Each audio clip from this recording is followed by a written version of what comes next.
NASCAR heads north for this weekend's Firekeepers Casino 400 at the Michigan International Speedway. The green flag for this 200-lap race drops Sunday, August 7th at 3 p.m. Eastern on this 2-mile-long, low tire wear track that is most similar to Auto Club Speedway, and that Kansas, although smaller, is also worth keeping an eye on when researching past results.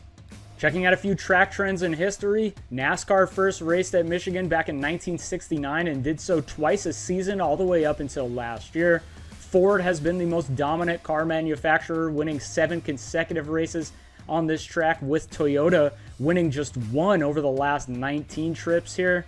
We've seen 5 different drivers win a race over the last 10 races, with Kyle Larson and Kevin Harvick accounting for 7 of those victories.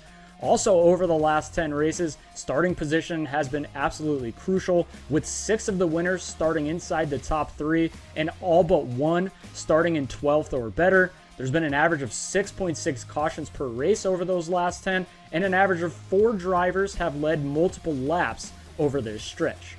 Looking at a few drivers I'm watching heading into this weekend, and starting with Kyle Larson at plus 700.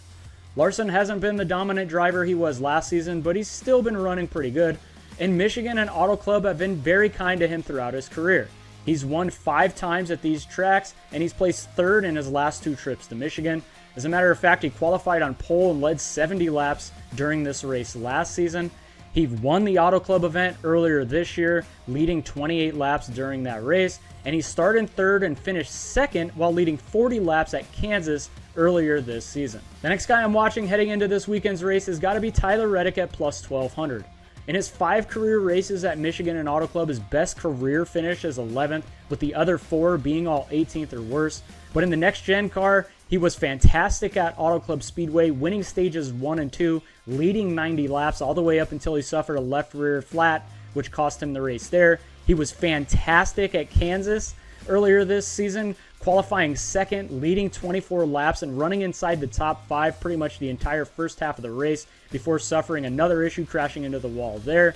He's coming off of his 2nd career win and is just looking to prove he is more than a road course master heading into the 2022 playoffs. The last guy I'm definitely keeping my eye on for this weekend is going to be Kurt Busch at plus 2,500.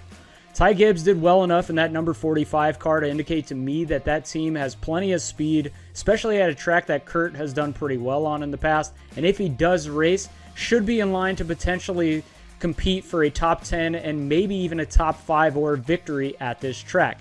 He's finished top 10 in 3 straight Auto Club races, including this season's 8th, where he had to start at the rear of the field. He started 5th, led 116 laps, and won at Kansas earlier on this season. He's finished top 10 in the last 3 Michigan races, and he only has 1 finish worse than 12th over his last 10 trips to this track. Give us a thumbs up, subscribe to the channel, and hit that notification bell to be alerted when I release my best bets for this weekend's race. And if you like any 3 of these odds for the Firekeepers Casino 400 or want to just shop the market, head over to FanDuel Sportsbook, where they're offering new users a no-sweat first bet up to $1,000. Good luck on all of your wagers, and like I said, I'll catch you at the end of the week with my entire betting card for the Firekeepers Casino 400.